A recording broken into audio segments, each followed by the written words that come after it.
Welcome, everybody, to another episode of Unquestionably Raw. Tonight, we've got the Miami Heat 2016-2017 NBA season preview. With us again is Mr. Keith Smith of RealGM.com. We've got Gonzo, Matt, and Mike, and myself. So we're going to jump right into our first question. So, Keith, looking at the depth chart for the Miami Heat. Basically, they lost Dwayne Wade as a centerpiece. They lost a complementary piece in Luol Deng. So kind of how do you see the roles fitting for some of the new guys on the team? Yeah, so the new players that they brought in are mostly role players. They didn't bring in anyone who was really star potential, anything like that. There's actually probably little chance that any of the new players break into the starting lineup right out of the gate. So they're probably looking at Hassan Whiteside in there. Goran Dragic, he'll be at the point. And then the other roles are kind of up for grabs. Obviously, if Chris Bosh can make it back, be healthy, and play, he'll start at the power forward spot. And then at the 3, it's probably going to be Justice Winslow, which is the hope. That's why Miami was content to let Luol Deng leave as a free agent. They're ready for him to take over. Then the 2 guard was going to be an interesting competition going into the training camp. It was probably between Josh Richardson and Tyler Johnson. Richardson's recent injury, though, probably takes him out of the mix, at least to start off. So Tyler Johnson probably has the inside track on that role, kind of a combo guard. He's a nice fit with Dragic. He's a good secondary ball handler, a good passer. Working on his jump shot, he's getting there. And then all the new guys, they'll slot into the bench roles for the Heat. So you've got guys like Derek Williams, Dion Waiters, Wayne Ellington, Luke Babbitt, Willie Reed, James Johnson. So a whole bunch of names there. They're going to mix and match. Eric Spoelstra does a great job of getting vets ready to go, to come off the bench and be productive. So I think he'd have some interesting pieces, but no real star additions this summer. Okay. Gonzo, what do you think about the pieces that are supposedly, I guess you could say, a stopgate for Wade departing and Luol Deng departing? Well, I don't think you personally can ever replace Wade, but I think this year's success of the team will depend heavily on Chris Bosh's health and Hassan Whiteside being healthy, obviously, but also can Goran Dragic get back to the Goran Dragic that we saw in Phoenix? I think they would like to see Goran Dragic get back to that. The bench players that I'm looking at, like Wayne Ellington, Tyler Johnson, Josh Richardson. I think Josh Richardson. I think he could mold into becoming a good 2 guard. But like you said, right now he's injured, so probably have to go with Tyler Johnson. And you got Dion Waiters coming off the bench. Justice Winslow, we have to see how he does in his second year. So there's a lot of ifs, or kind of like a toss-up with a lot of players on the bench and a lot of the young guys. Like I said, for the most part, it really relies heavily on Bosh's health, Whiteside's health, and can Goran Dragic get back to being the Goran Dragic of Phoenix. Okay. Mike, what are your thoughts? Just off top, not being able to get anybody in free agency, no star power, that's just going to set you up for a rebuilding year. Some people don't want to hear that, but straight up, that's how it is. Wayne Ellington and Dion Waiters are your big come-ins, and spending all sorts of money on Tyler Johnson. Not hating on the kid. He's got athleticism, he got game. But if that's your starting 2 guard, it's going to be a long season. And personally, it just depends on how small are they going to play all year, whether Bosh is there or not. Okay. Matt, what are your thoughts? I'm just gonna base it on health, like them being healthy. I'm just gonna go on the top. They're all healthy, so we know. But I actually think they're gonna start Dion Waiters. I think he'll end up starting at the 2. I have a sneaky suspicion he ends up starting at the 2, and I think he could be a good scorer for them. I do. Off the bench, I think Tyler Johnson, obviously, and I'll be interesting to see what Luke Babbitt brings them.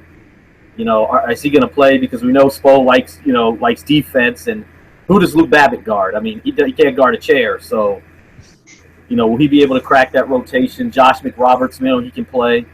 He'll guard. He can pass a little bit, make an open jump shot. So, we know what we'll get from those guys. And then Josh Richardson, I like. He's another one, can shoot the ball, defend. So I think he'll get a lot of time. And I see they got Darrell Wright back, that, good three-point shooter. Derek Williams, you never know what you're going to get out of that guy. One game he looks like, hey, he's going to be a nice player. Then the next game he looks like ass. So I don't know. We'll see. The bench is going to be interesting. Derek Williams is somebody that basically has to be in the right system and not relied on to kind of be much of anything on a consistent basis, as you said. Going back to the two guard spot, I really like, Tyler Johnson's athleticism. I actually could see a scenario where Dragic kind of flops and Johnson takes that point guard spot. You slot in Josh Richardson at the 2, have Deion Waiters back up, kind of be your scorer off the bench there. And then it really all comes down to the development of Hassan Whiteside in the post. Is he able to score off of more than just dunks and putbacks? And then, of course, Chris Bosh and his health.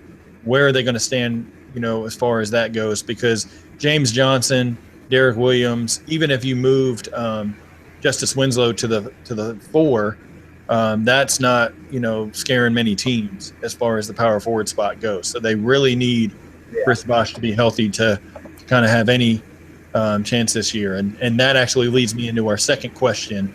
What are the Heat's expectations this season?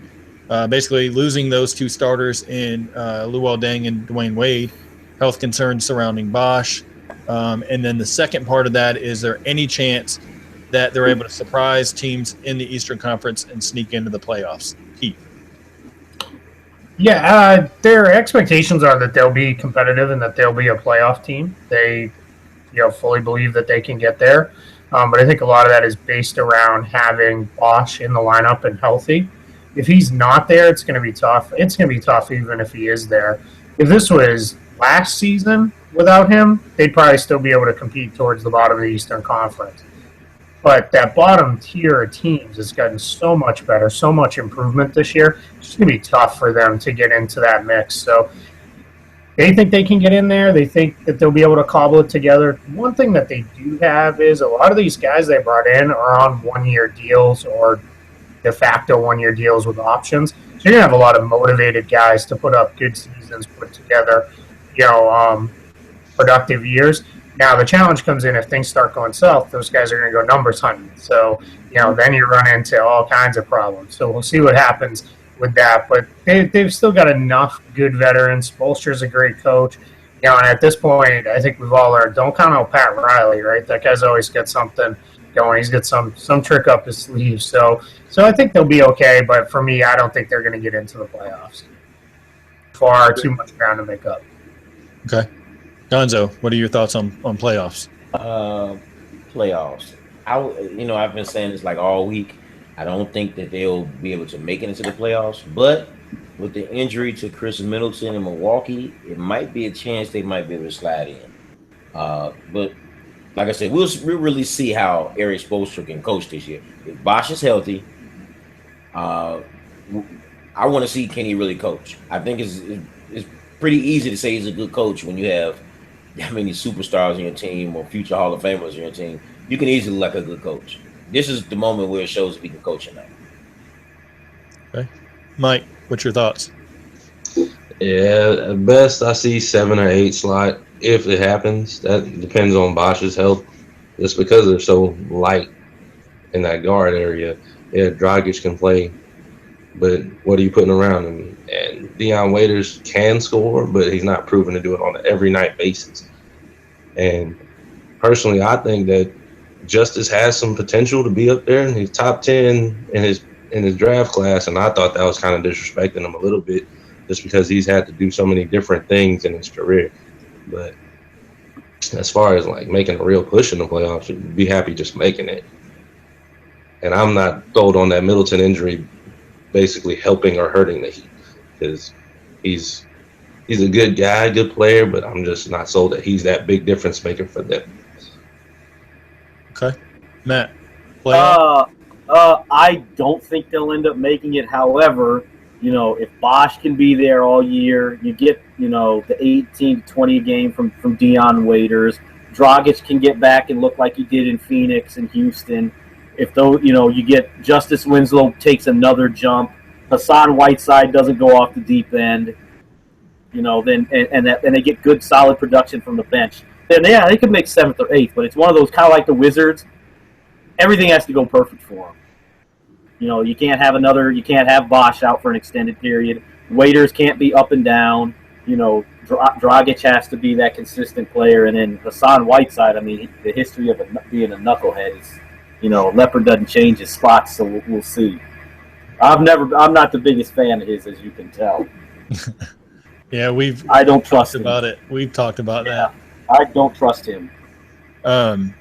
With Miami, they're fighting Milwaukee. You've got Orlando. You've got Washington. You've got Charlotte.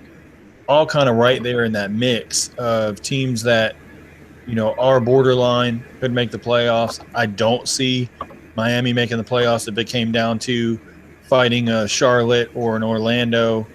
They're not going to beat those two teams out. Just too much depth on Orlando as far as what we talked about previous with them. And then Charlotte, just from the coaching standpoint, Steve Clifford's going to get that team in good shape, and they get Michael Kidd-Gilchrist back this year. So, no, I don't see Miami making the playoffs, but hopefully they can develop some of the guys like Tyler Johnson, Josh Richardson, and also Justice Winslow. And, of course, further the development of Hassan Whiteside. That's what I would look for. What are the 3 keys that will either make or break Miami's season this year, Keith? Yeah, I'm going to say the easy one right off the jump. Can Chris Bosh play or not? Right, that's going to be the big one. If he can't, they're going to struggle. If he can, that's great. But he also needs to be able to play and make it through a whole season. He can only play, again, through the All-Star break or so. It's, maybe that's got them, in that middle of the Eastern Conference, bottom half of the playoff picture or so. That's great, but if he's out again at the All-Star break, everything's going to go south for them once again. Can they get enough shooting? That's going to be another question. They didn't really shoot it very well last year. They relied a lot on their defense, and then they really took off when Bosch went out and they went small. Is when their season kind of turned around for them, and they became a much better team, and they started pushing the pace a little bit more. So that helped. So is that something they continue? And then beyond that, for me, it's going to be, can Justice Winslow step up and be the player a lot of people thought he was going to be coming out of college? Can he really step into that lineup, be a good full-time scorer, give him double-digit points, be something more than a neutral player on the offensive end, can be a good offensive player? He's always going to have energy. He's a good defender. He's a pretty good rebounder, first position. So he's just going to help out, pitch in on the offensive end, because that could be where this team really struggles. Okay. Gonzo, what are some keys for you? He's muted. You got to unmute it. Uh-oh. He's got there he is. The 3 keys. First, I'm going to say is health. Chris Bosh, most importantly. Coaching. And number 3, development of the continuous development of young players like Justice Winslow, Tyler Johnson, Richardson, pretty much those guys, the young guys. Okay. What do you think, Mike? Yeah, it's unanimous with the health of Bosch. Without that, you might as well just count this as a year to see what you got going. And the thing that kind of bothers me when you say development of certain guys, Tyler Johnson just got paid. Whiteside just got $100 million. Why do you have these development questions? They should already have that settled. But really, to keep going, Justice needs to be given a little more of the responsibility. I've seen dudes since he was in 8th grade, working out with college guys in the 9th grade with weighted shorts on, dominating kids. And it's like he gets put into certain roles playing with Duke, like he's a defensive energy guy when he can do so much more than that. You got guys like Oubre that were rated higher than him because he had to play point guard on their AAU team. That's the kind of stuff that kills me, that people don't respect the fact that he's got a real game. And hopefully they'll let him show his real game. And if they're just going to play small all year, just go for it. Not to say to tank, but create an identity for yourself early on and try and make that stick for the whole 82 games. Okay. Matt. I'm not going to touch on health because that's probably the obvious, especially Bosch. I'll say, Keys, I think one. I'll say Justice Winslow. Let's see him make that, because I agree with Mike. I think that dude is no way he should have been the 10th pick a couple years ago. That guy has so much game. He's he's kind of like Kawhi Leonard, but he kind of has more of like a better off the dribble game than Kawhi did coming into the league.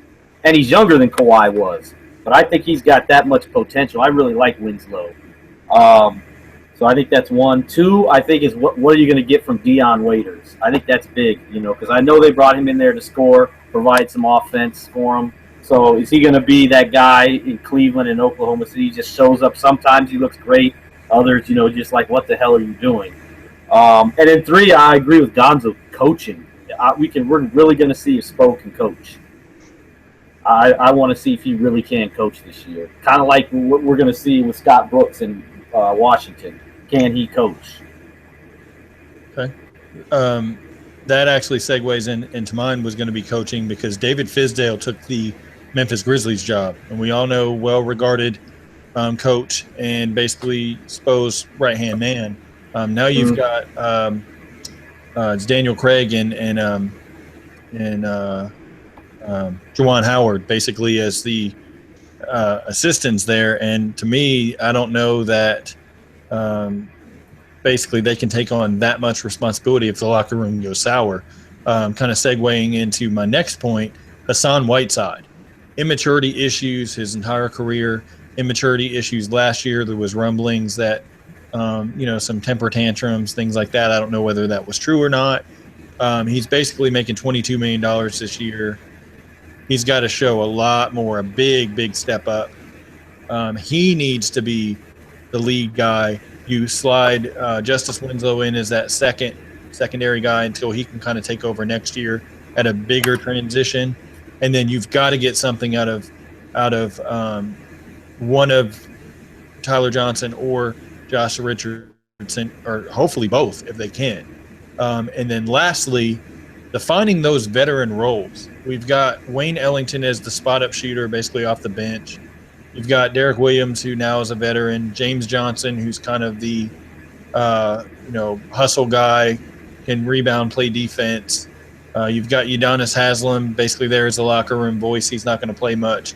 And believe it or not, Luke Babbitt is a veteran, and he can provide shooting kind of from that stretch four position. So definitely curious to see kind of how they mesh.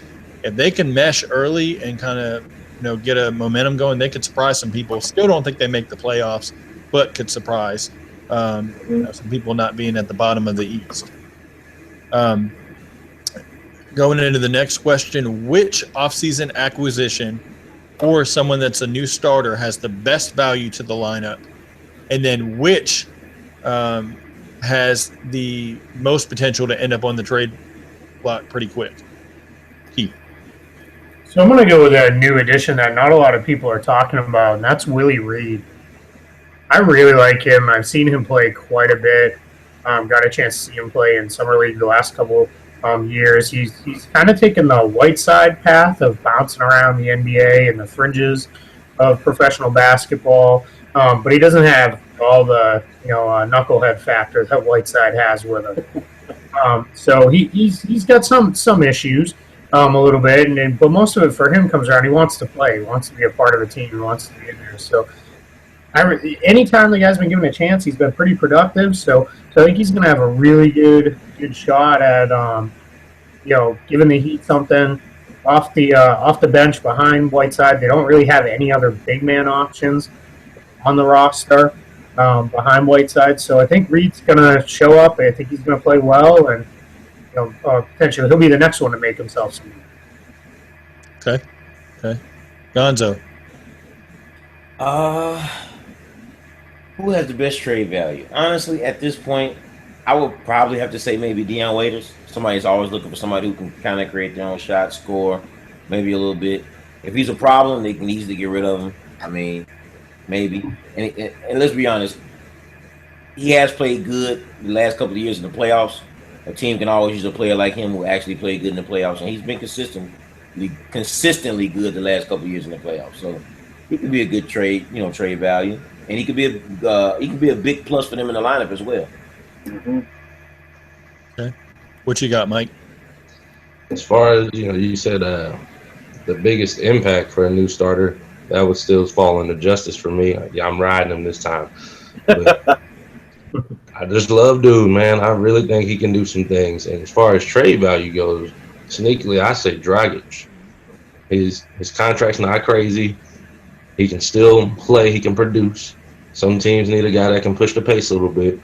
But if you look at the rest of it, what are you going to get back for anybody else on this roster? They're not going to trade Whiteside. They just gave him big money. Who's going to take Tyler Johnson's contract if he's not producing big numbers coming off of shoulder surgery? And they're not going to give up Winslow on his rookie contract. They want to see what's going on. So Dragic is my guy. Okay, Matt? Yeah, I actually agree with both Mike and Gonzo. Either one of those guys, Waiters or Winslow. I think if Waiters doesn't start, then obviously the biggest impact will be Winslow. But either him or Waiters and trade block and potential be on the trade. Waiters, I would say again, just because he's got I think he's making like $2.9 million, and I think it's one of those. Keith, is it an option year?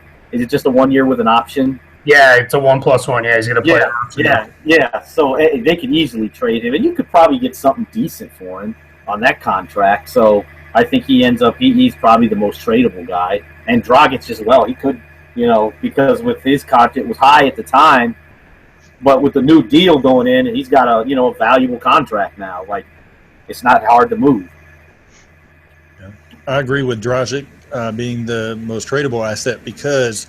That way they can open up, like I said earlier, playing time for Tyler Johnson at the point guard to develop him there because they were developing him as a point guard last season. I think that's overall going to be his best position. As far as best new starter addition, I think that Justice Winslow across the board because basically the intangibles and just kind of being in the right spot to make the right play. He can score if needed. Obviously, good defender. He's athletic. Everything that he brings is basically what Miami Heat fans look for in a player. And so he can be that franchise guy. I don't think Whiteside is a long-term franchise guy to carry that team. So it's going to be Justice Winslow as the franchise leader for sure. The last question that we have is, what is one bold prediction for Miami this year? Keith. So I don't think he'll make it because I don't think the team's going to be good enough. But I think Goran Dragic is going to get back to that all-star, all-NBA level that we saw him at. People forget this guy made the third-team All-NBA when he was with the Suns in 2014. He was terrific that year. And what he's kind of got going for him again is he's going to be the lead guy now, right? He's going to have the ball a lot, which is what he needs. He doesn't do well when he's asked to kind of go, stand, play off the ball, which was what he had to do quite a bit with Dwayne Wade, Luol Deng. He did the ball a lot. So he's going to have it a lot. Whether it's Johnson or Richardson next to him in the backcourt, they both fit that role that Eric Bledsoe played so well that year when Dragic was really good. They're more cutters, slashers, get to the rim type guys who can play off him as secondary ball handlers. So I think he's going to step back up in a real big way, and to add kind of what a bunch of you guys hit on, that's going to build up his trade value. Either Miami builds around him and he's really good, or Miami can look to move him in a deal and pick up other pieces and assets to help with their rebuild towards their next iteration. I think he's going to step up in a big way. Okay, Gonzo. Justice Winslow averaging 15 points plus per game. Nice. Okay, Mike. Bosh stays healthy and they make the 6. 6. Oh, nice. Okay. He's calling it. Bold prediction. He's calling it. Yes. Yes. That is bold. Yeah, man. I seen dude. It doesn't hurt that we the same age. I hold out for the guys in my draft class, my high school grade class. I want him to succeed and show that he's still that all-star. Mm-hmm. Okay. Yes. What you got, Matt? I'm gonna go and say Dion Waiters, between 18 and 20 a game, and he's gonna be really solid for them. Yes. Remember when they signed him? What I told you, Pete, he was gonna lead them in scoring this year. You did say I don't know that. if he'll lead him. I did. I'm sticking with it. I like Dion Waiters. I have. I really like that guy. Okay. I'm a fan. Okay. I don't know if it's really a bold prediction because, I don't think it's that far off. But I think that Hassan Whiteside could potentially make the Eastern Conference All-Star team. It's not out of the realm of possibility. If a guy like Andre Drummond doesn't, start out well, or, basically, there's not a lot of centers that are, that great in the Eastern Conference, to be honest. So he could kind of make it off the bench, as one of those last spots. So that's kind of my bold prediction. He takes a little bit of a step up and slides into an all-star spot, for this year. So. That wraps us up for our Miami Heat season preview. Keith, I want to thank you for joining us again. As always, pleasure having you. Yeah, absolutely. Do me a favor and let everybody know where they can find you. Yeah, most of my writing right now is up at realgm.com. Just had the Southeast Division offseason recap go up, so covered all 5 teams. Give them a grade for this past offseason as well as long term. So that's up there. I'm also on today'sfastbreak.com. Primarily, I've been covering the Orlando Magic. I live here in Orlando, so I've gotten kind of close to the team. So primarily that, but I'm going to be picking up some extra projects with them as we get ready as the season's almost upon us here. And then on Twitter, you can find me at Keith Smith NBA. Welcome anybody to hit me up on there. Any questions you have? I know I've got a little bit of a backlog, a lot of Chris Middleton questions right now. So I'm going to try to get back when we wrap up and get to some of those. But yeah, by all means, hit me up on there. I do my best to respond to everything that I can whenever I can. Okay, great.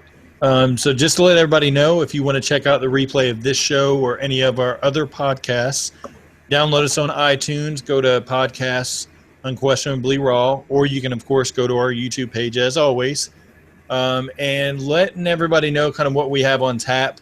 Friday at 9 p.m. Eastern, this Friday, we've got the Chicago Bulls season preview. We're working on something for Saturday. We don't have it lined up yet, but possibly another season preview on Saturday. Of course, next week we're rolling into the Boston Celtics, Indiana Pacers, the Atlanta Hawks, some of those teams, and we still got the Charlotte Hornets to get to as well. So we're trying to get through the Eastern Conference for the month of September, and coming up in October, we're going to hit the gauntlet of all the Western Conference teams, maybe minus a team or two, and we'll finish that up with a night before overall prediction show and NBA preview show, in case any deals go down or some training camp injuries or anything like that. So we will get you covered for opening night. So until next time, thanks for listening.